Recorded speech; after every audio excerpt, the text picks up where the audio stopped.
Hey, my name is Ethan Myers and I'm 24 years old.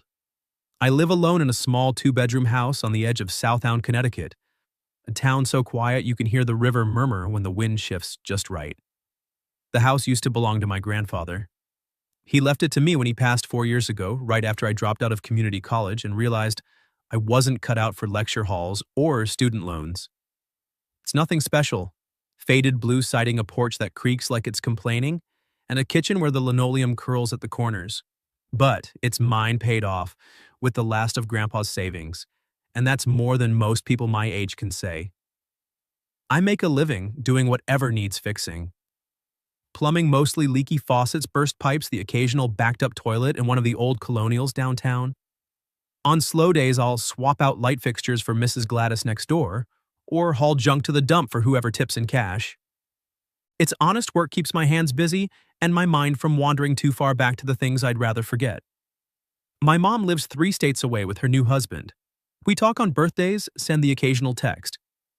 Dad, haven't heard from him since he missed my high school graduation. The only steady relationship I've had in years ended when my ex Jenna decided a guy with no 5-year plan wasn't worth the rent on her new apartment. She left the key on the counter and a note that said, "I need more than potential." I didn't blame her. I still have the key in a drawer somewhere next to a stack of unpaid credit card statements. I'm chipping away at $20 at a time. Most nights I come home, heat up whatever's in the fridge, and fall asleep to the sound of late-night reruns. The house feels bigger when it's empty, but I've gotten used to the silence. It's predictable. Safe. That all changed on a Thursday in late October when the sky opened up and refused to close. I was halfway through a beer in an old episode of The Office when my phone buzzed on the coffee table. Unknown number. I almost let it go to voicemail, but the caller ID said, Southound Towers, penthouse. Fancy building, new construction, the kind of place where residents pay more for a view than I make in a month. I picked up. Hello, hi, this is Marianne Hart from 12B. I have a leak behind the sofa. It's getting worse. Can you come tonight? Her voice was calm-clipped, like someone used to giving orders and having them followed. I glanced at the clock, 9:47 p.m., and out the window at the rain hammering the street. Normally I'd say call tomorrow, but the desperation tucked under her politeness was hard to ignore. Give me 20 minutes, I said. I grabbed my toolbox, threw on a hoodie, and drove through sheets of water that turned the windshield into a blur. Southound Towers loomed at the end of Maple Street, all glass and steel glowing like a spaceship against the storm. The doorman waved me through without a word. I guess a guy with a toolbox and soaked sneakers doesn't look like much of a threat. The elevator ride to the 12th floor was silent except for the hum of the motor and the drip of rainwater from my hair onto the marble floor. When the doors slid open, I stepped into a hallway that smelled like new paint and money. Apartment 12B was at the end, the door already cracked open. I knocked once. Plumbing, come in. Marianne Hart stood in the foyer, arms crossed still in the charcoal suit she'd probably worn to whatever meeting had wrecked her day. Her hair was pulled back in a severe bun, a few strands escaping like they'd given up. She was taller than I expected, maybe 5'9" in the low heels, and even exhausted she carried herself like someone who'd never had to ask twice for anything. Except tonight. It's behind the sofa, she said, turning without waiting for me to introduce myself. I'll stay out of your way. I followed her into the living room. The apartment was massive, open-plan, floor-to-ceiling windows, a view of the river that probably cost more than my house. But it was empty in a way that went beyond furniture. No photos on the walls, no books on the shelves, no throw pillows or candles or any of the little messes people leave when they actually live somewhere. Just a single leather sofa, a glass coffee table, and a half-empty bottle of red wine, breathing beside a single glass. The leak was exactly where she said, a steady drip from the pipe that fed the radiator pooling on the hardwood. I set my toolbox down, rolled up my sleeves, and got to work. She stayed on the far side of the room, perched on a bar stool at the kitchen island, staring at her phone like it might bite her. Every few minutes, she'd swipe sigh and set it down again. I kept my head down, focused on the pipe. The silence stretched, broken only by the rain against the windows and the occasional clink of my wrench. When I tightened the last fitting and the drip stopped, I stood up, wiped my hands on a rag, and cleared my throat. All set. Should hold. She looked up, eyes red-rimmed but dry now. Thank you. I'll Venmo you. No rush. I glanced around again, couldn't help it. Nice place. Must be quiet up here. Too quiet. She said so softly I almost missed it. I should have left then. Grabbed my tools, nodded, and disappeared into the elevator, but something about the way she said it, the way the words hung in the air like they'd been waiting years to be spoken, made me linger. You live alone? I asked. She gave a short, bitter laugh. As of last week, yes. The rain pounded harder against the glass. I don't know why I said it. Maybe it was the wine on her breath, or the way the apartment felt like a museum no one visited. Maybe I was just tired of my own empty rooms. Well, if it ever feels too big, you could always crash at my place. It's cramped, the porch leaks, and the neighbor's dog barks at 3 a.m., but at least someone talks back. I meant it as a joke, a dumb throwaway line to cut the tension. I even laughed awkward and too loud in the sterile space. She didn't laugh back, just looked at me with something I couldn't read. Then she nodded once like she was filing it away. I packed up, gave her my card in case the pipe acted up again, and left. The elevator ride down felt longer than the ride up. By the time I got home soaked and shivering, I'd already forgotten the conversation. Or tried to. The next morning I woke to the sound of knocking. It was 6:47 a.m. The rain had slowed to a drizzle-gray light leaking through the curtains. I stumbled to the door in boxers and an old t-shirt, expecting Mrs. Gladys with another casserole or a complaint about her garbage disposal. Instead, Marianne Hart stood on my porch, drenched, a small black suitcase at her feet. Her hair was loose, now wet strands clinging to her cheeks. She wore jeans and a cream sweater that had seen better days. Her eyes were wide, determined, and just a little terrified. "Your offer," she said, voice steady despite the tremor in her hands. "Does it still stand?" I stared at her, brain still half asleep, rain dripping from the eaves onto my bare feet. "What?" She swallowed. "I don't have anywhere else I want to be." I stood there, in the doorway, barefoot and blinking, trying to process the sight of Marianne Hart, penthouse queen, still dripping from the rain on my sagging porch with a suitcase that probably cost more than my truck. The morning air smelled like wet leaves and coffee from somewhere down the block. She shifted her weight, the handle of the suitcase creaking under her grip. "Come in before you catch pneumonia," I muttered, stepping aside. She hesitated just for a second, then crossed the threshold. The floorboards groaned under her boots that looked like they'd never seen mud until today. I closed the door behind her and flipped on the kitchen light. The bulb flickered once, then steadied, casting a warm, uneven glow over the clutter. I suddenly wished I'd cleaned up yesterday's takeout containers, a pile of bills on the counter of the sofa with its permanent dent where I slept most nights. Marianne set the suitcase down gently, like she was afraid it might bruise the floor. She took in the room, the mismatched chairs, the ancient radiator hissing in the corner, the single framed photo of Grandpa and me at the lake when I was 12. Her gaze lingered on the photo longer than the rest. "I can pay rent," she said, pulling an envelope from her coat pocket. 3 weeks. Cash. That's all I need. Quiet. A place to think. I rubbed the back of my neck, still half convinced this was a dream. "You don't have to, I insist." She placed the envelope on the counter. 5 crisp hundreds. More than I made in a good week. I'm not here for charity. I wanted to argue, but the look in her eyes, steady, almost defiant, stopped me. "Fine. Guest room's down the hall. It's basic." She nodded, picked up the suitcase, and disappeared around the corner. I heard the door click shut, then nothing. No footsteps, no unpacking, just the soft patter of rain on the roof. That first week we were ghosts in the same house. I'd leave before dawn for jobs: Mrs. Lang's dishwasher, the bakery's grease trap, a rental on Elm Street, with a toilet that wouldn't stop running. I'd come home after dark, boots caked in mud, and find the kitchen light on a plate of something covered in foil on the stove. Chicken and rice, lasagna. Once a steak so perfectly seared I almost cried. No note, just food. Marianne stayed in her room most of the time.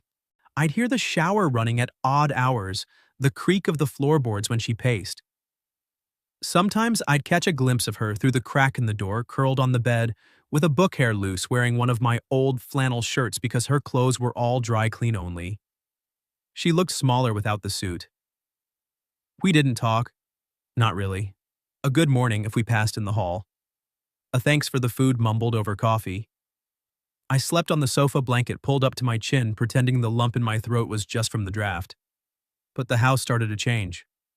One morning I came downstairs and found the pile of bills neatly stacked, a rubber band around them. The takeout containers were gone. The sink sparkled. I opened the fridge and saw groceries, real groceries.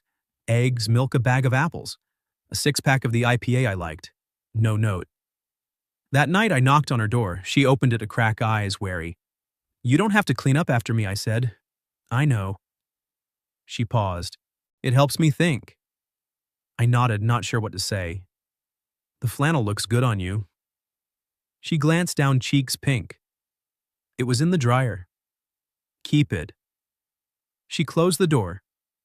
I stood there a long time listening to the rain. The second week the silence started to crack. I came home one evening to the smell of garlic and rosemary. Marianne was at the stove, sleeves rolled up, stirring something in my grandmother's cast-iron skillet. Her hair was down, curling at the ends from the steam. She didn't turn when I walked in. "Hope you're hungry," she said. "I made too much." I dropped my toolbox by the door. Starving. We ate at the table, actual plates, not paper. She'd found the good napkins, the ones I saved for Thanksgiving. The chicken was tender, the potatoes crispy. We didn't talk much, but it wasn't awkward anymore. It was easy. After dinner she washed, I dried. Our hands brushed over a plate. Neither of us moved away. "You sing when you think no one's listening," I said, breaking the quiet. She froze, sponge mid-scrub. "You heard that Fleetwood Mac. Landslide. You've got a good voice." She laughed, soft, surprised. "I haven't sung in years." That night I heard her again. Through the wall. Not loud. Just enough to carry. I lay on the sofa, eyes open, listening to the notes drift like smoke. The third week the house felt different. Warmer. The radiator still hissed, but the air didn't bite as much. I came home to find the broken shelf in the hallway fixed perfectly level, screws tight. Marianne was on her knees. Toolbox open, hair tied back with one of my bandanas. "You didn't have to," I started. "It was crooked," she said, not looking up. I couldn't stand it. I crouched beside her. "You're good with your hands. Used to build furniture prototypes before the boardrooms." She tightened a screw. Muscle memory. I watched her work. The way her brow furrowed in concentration. The way her fingers moved with precision. She wasn't the woman from the penthouse anymore. She was here. That night I knocked on her door again. She opened it fully this time, leaning against the frame. "Why'd you really come here?" I asked. "You could have gone anywhere. A hotel. A friend." She looked at me for a long moment. "Because you were kind without knowing my resume. You didn't ask who I used to be." I swallowed. "And who are you now?" She smiled, small real. "Still figuring that out." I nodded. "Take your time." She closed the door. I stood there, heart thumping against my ribs like it wanted out. The next morning I found a note on the counter. Not the envelope kind, just a post-it on the coffee pot. "Thanks for the quiet." I stuck it to the fridge, right next to the photo of Grandpa and me. The 3 weeks turned into a month without either of us saying a word about it. The envelope of cash stayed untouched on the counter, pushed behind the cereal box like a relic we'd both forgotten. Marianne kept cooking, and I kept eating. The house smelled like garlic and thyme most nights, and the radiator's hiss became background music instead of a complaint. I stopped sleeping on the sofa somewhere around week 5. The guest room door stayed cracked open, and I'd taken to leaving my boots in the hall instead of by the door. Small shifts, nothing dramatic, just the slow erosion of boundaries neither of us had named. One Tuesday in November, I came home to find the living room lamp rewired. The old brass one Grandpa swore was vintage, but really just flickered like a dying firefly. Marianne was on the floor, legs crossed, surrounded by wire strippers and electrical tape. She didn't look up when I walked in. "Figured you'd blow a fuse eventually," she said, twisting a cap onto a fresh wire. "This thing was a fire hazard." I dropped my keys in the bowl. "You didn't have to. I wanted to." She clicked the lamp on. Steady warm light filled the room. Better. I stood there watching her pack the tools away with the same precision she used to stir sauce. Her hands were stained with copper dust nails, short and clean. She'd stopped wearing the diamond studs sometime in October. Now her ears were bare, small gold hoops catching the light when she moved. That night we ate shepherd's pie and watched Before Sunrise on the ancient DVD player I'd salvaged from a curb pickup. She sat on the couch legs tucked under her plate, balanced on her knee. Halfway through, Jessie and Celine started arguing about time, and Marianne laughed. Really laughed, head back, the sound bouncing off the walls. What I asked? Nothing. Just, I used to watch this in boardrooms between meetings, on mute, with subtitles. She wiped her mouth with a napkin. Never thought I'd eat pie off a paper plate while doing it. I grinned. Welcome to the other side. She looked at me, then something soft in her eyes. It's not so bad. The next morning, I found the hallway rug re-centered, the one that had been crooked since I moved in. She'd even vacuumed the edges. I didn't say anything, just poured her coffee before I left for a job in the next town over. The habits piled up like snow against the windows. She started leaving the bathroom door open when she showered steam, curling into the hall, the faint scent of her lavender soap mixing with the pine cleaner I used on the floors. I'd catch myself pausing outside, listening to the water, then shake my head and keep moving. She left her books on the coffee table, design magazines, a dog-eared copy of The Architecture of Happiness, a novel with a cracked spine. I left my work gloves on the radiator to dry. She moved them to the hook by the door without comment. One Saturday, the ceiling fan in the kitchen gave up. It sputtered, wobbled, then stopped dead mid-spin. I was on a ladder with a screwdriver when she walked in, arms full of grocery bags.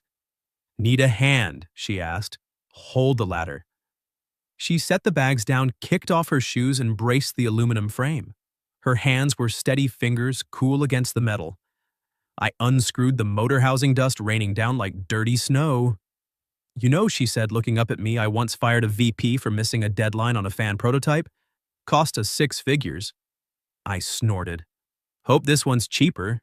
She smiled. Definitely. We got it running again in 20 minutes. She handed me tools without being asked, anticipated every reach. When the blades whirred to life, she clapped once, sharp, delighted. I climbed down, and our shoulders brushed. Neither of us moved away. That night, she cooked risotto. Real risotto, 40 minutes of stirring arborio rice white wine from a bottle she'd found in the back of my pantry. We ate at the table, candles she'd dug out of a drawer flickering between us. The fan spun lazily overhead, pushing warm air in slow circles. She told me about her ex-husband. Not the whole story, just pieces. How he'd proposed in a restaurant with a string quartet. How he'd stopped looking at her during board meetings. How the last time they spoke he'd said, "You're not the woman I married," like it was her fault she'd changed. I told her about Jenna, the note, the key, the way I'd sat on the porch after she left, staring at the empty driveway until the sun came up. We didn't cry, we didn't hug. We just sat there, the fan humming, the candles burning lower. Later we walked down to the river. The path was slick with leaves, the water black and glassy under the streetlights. She wore my old denim jacket. It swallowed her sleeves, rolled 3 times. We didn't hold hands, but our arms swung in rhythm, knuckles grazing every few steps. She stopped at the bench by the old mill. I used to run here, she said, before the divorce, 5 miles every morning. Thought if I kept moving, nothing could catch me. I sat beside her. And now I'm standing still. She looked at me, and it doesn't feel like falling. I reached over, brushed a leaf from her hair. She leaned into the touch just slightly. Her hand found mine on the bench, fingers threading without hesitation. We stayed like that until the cold crept through our clothes. Back home she made cocoa. Real cocoa, milk, chocolate, a pinch of chili. We drank it on the porch, wrapped in the same blanket. The rain had stopped. The air smelled clean, sharp. She rested her head on my shoulder. I didn't move. Inside the house felt different. The walls had stories now. The kitchen table had scars from her knives. The hallway smelled like her soap and my sawdust. The guest room door stayed open. My boots lived in the hall. The envelope of cash was still on the counter, but neither of us mentioned the 3 weeks anymore. One night, I came home to find her asleep on the couch, book open on her chest. The lamp cast a soft circle of light over her face lines, smoothed mouth slightly open. I stood there longer than I should have, watching the rise and fall of her breathing. Then I grabbed the throw from the armchair, draped it over her, and turned off the light. She stirred. "Ethan, go back to sleep." She didn't. She sat up, hair mussed, eyes heavy. "Stay." I hesitated, then sat on the opposite end of the couch. She scooted closer, head on my thigh, like it was the most natural thing. I rested my hand on her shoulder, thumb tracing the edge of the flannel. We didn't speak. The fan spun overhead. The house settled around us. Somewhere between the cocoa and the quiet, the corners of the house stopped feeling like mine alone. They felt like ours. By the time December rolled in, the town had started to notice. Southound's gossip traveled faster than the river after a thaw, and a woman like Marianne, tall-polished, driving a silver Audi that looked out of place on my gravel driveway, didn't go unseen. Mrs. Gladys cornered me at the mailbox one morning, her curlers still in despite the hour. "That your girlfriend, Ethan? The one with the fancy car?" I fumbled with the junk mail. "Just a friend. Renting the spare room." She raised an eyebrow so high it nearly touched her hairline. "Friends don't cook dinner every night and fix your porch light." I muttered something about plumbing discounts and escaped inside. Marianne was at the kitchen table, laptop open, typing furiously. She looked up when I slammed the door harder than intended. "Everything okay, neighbors?" I said, dropping the mail. "They think you're my sugar mama." She laughed, short, surprised.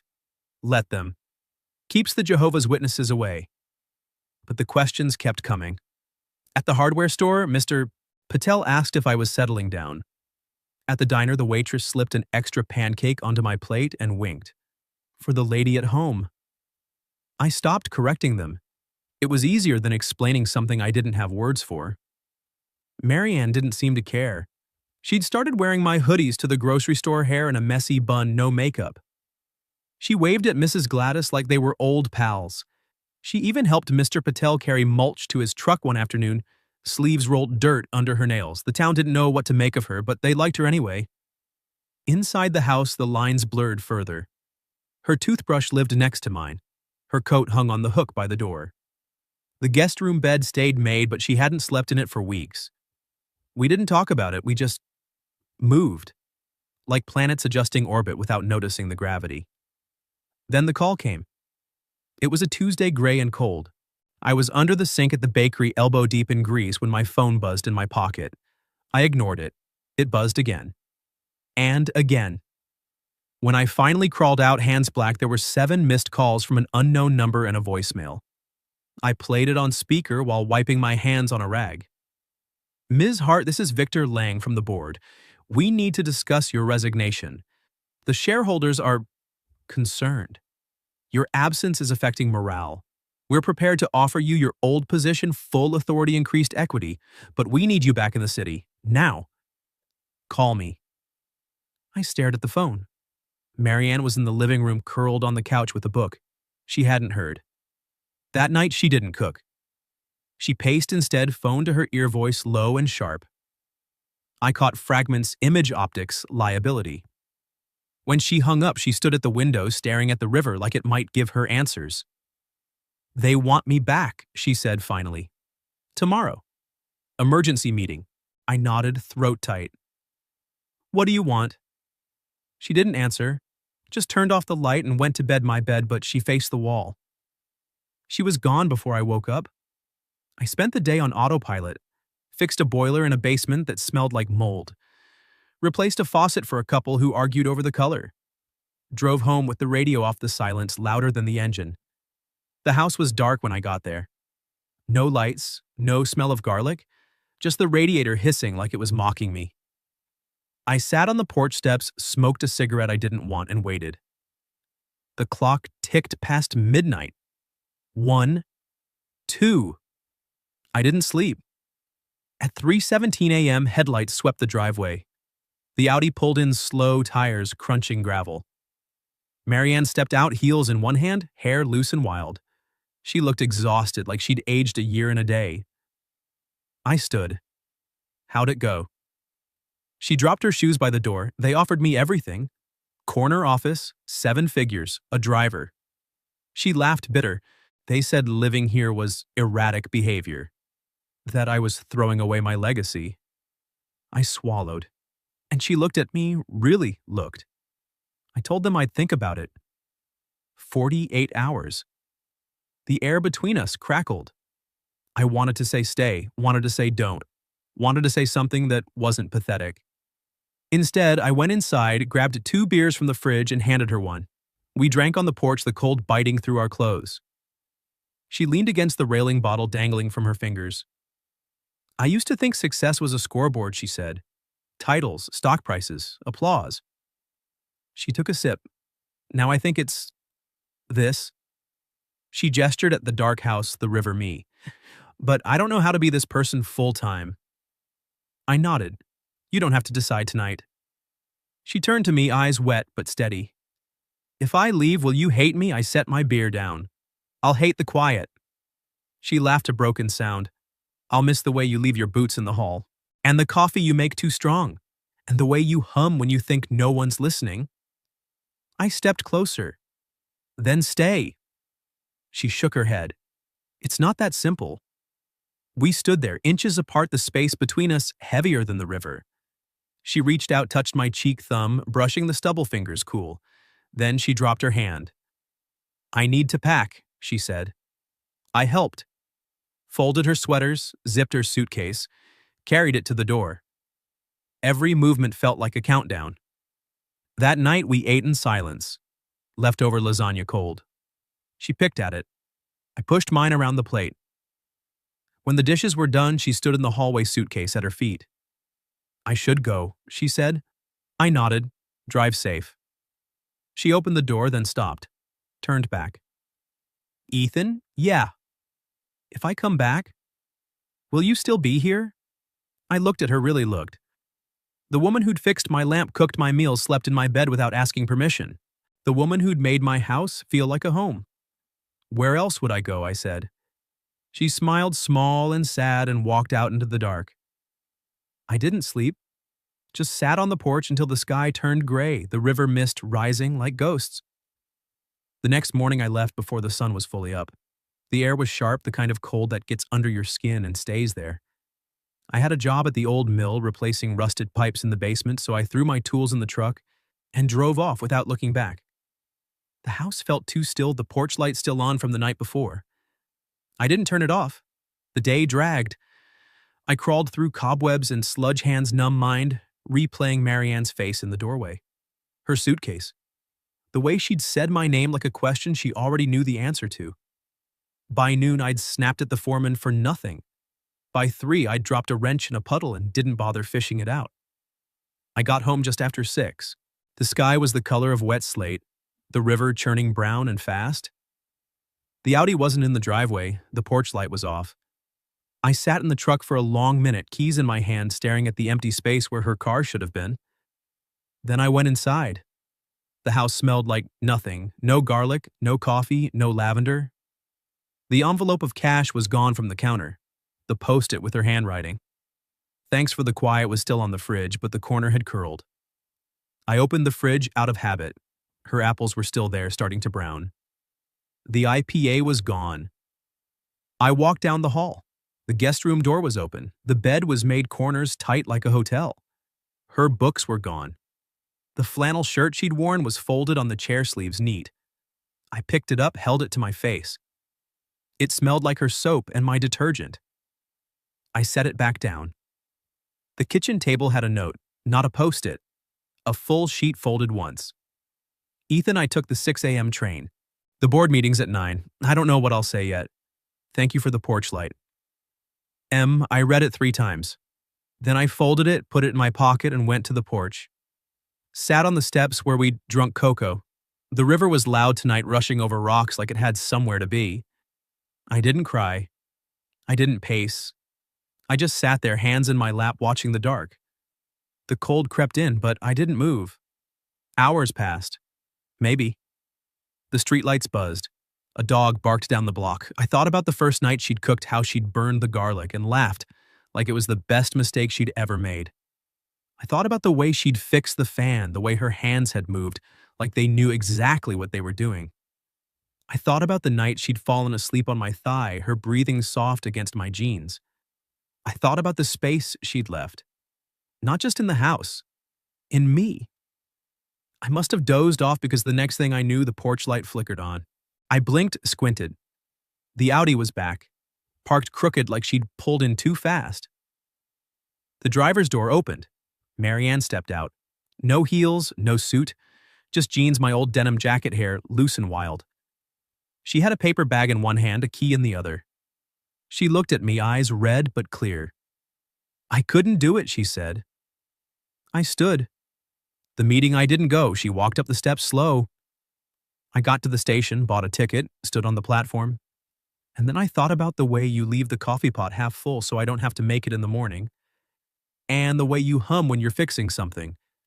And the way this house smells like sawdust and thyme and home. She stopped in front of me, close enough that I could see the tear tracks on her cheeks, close enough that I could smell the rain on her jacket.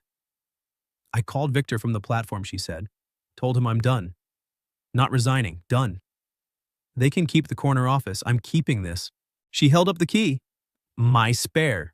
The one I'd given her the first week, half joking. I took it. My hand shook. "You sure?" I asked. She nodded. I've never been more sure of anything. I stepped forward, wrapped my arms around her waist from behind, like I had that night in the kitchen, but this time she leaned back into me. Fully. Her head fit under my chin, her hands covered mine. Inside the house woke up. The radiator hissed. The fridge hummed. The porch light buzzed like it was happy to be on again. She turned in my arms, faced me. "I'm not good at this," she said. At choosing messy over perfect." "Me neither," I said. She smiled, small, real. "Then we'll figure it out together." We stood there a long time. The river kept moving, the cold kept biting, but the space between us was gone.